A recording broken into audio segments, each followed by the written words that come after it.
Assalamualaikum warahmatullahi wabarakatuh.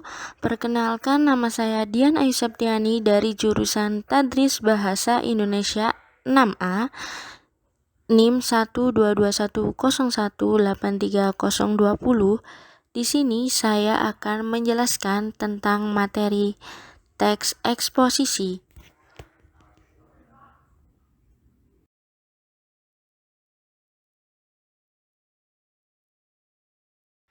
Kompetensi dasar 3.3 menginterpretasikan isi, permasalahan, argumentasi, pengetahuan, dan rekomendasi teks eksposisi yang didengar dan dibaca untuk siswa kelas 10 SMK.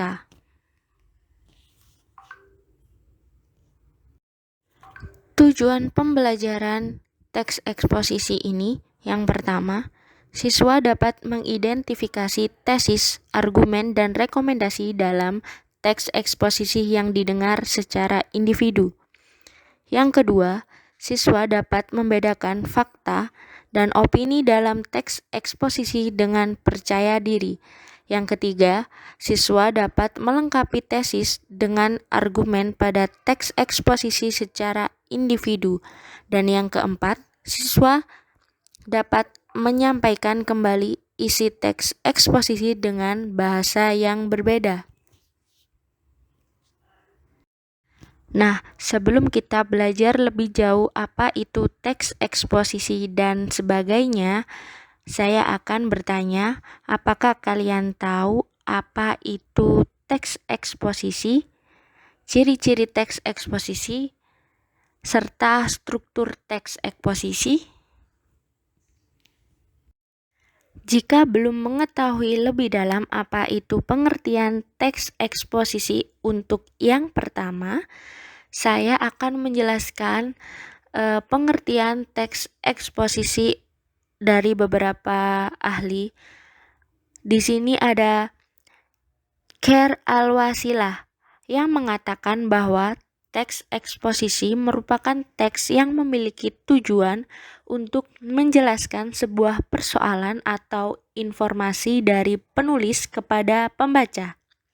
Yang kedua, menurut Keraf, suatu bentuk wacana yang berusaha menguraikan objek sehingga memperluas pandangan atau pengetahuan terhadap pembaca.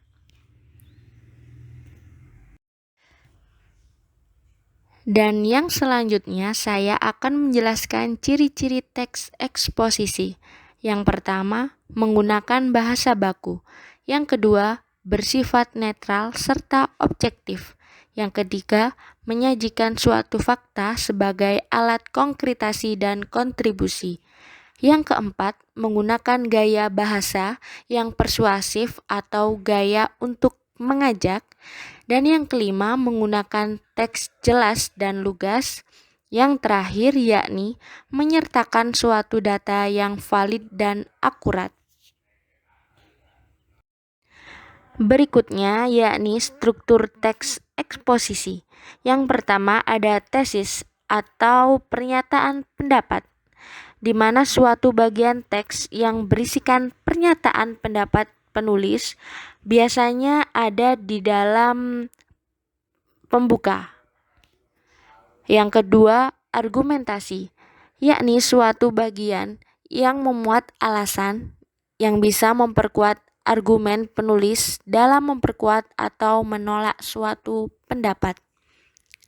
Dan yang terakhir yaitu reiteration atau sebagai pendapat penguat, yakni suatu bagian dari teks eksposisi yang berisi penegasan ulang pendapat pada penulis.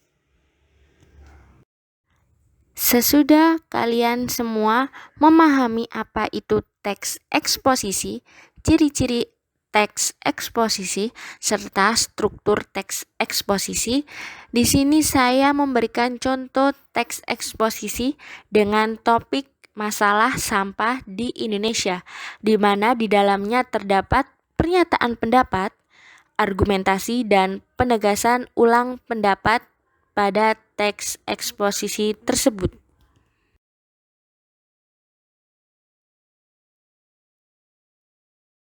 Sekian video dari saya tentang teks eksposisi. Semoga bermanfaat. Terima kasih. Wassalamualaikum warahmatullahi wabarakatuh.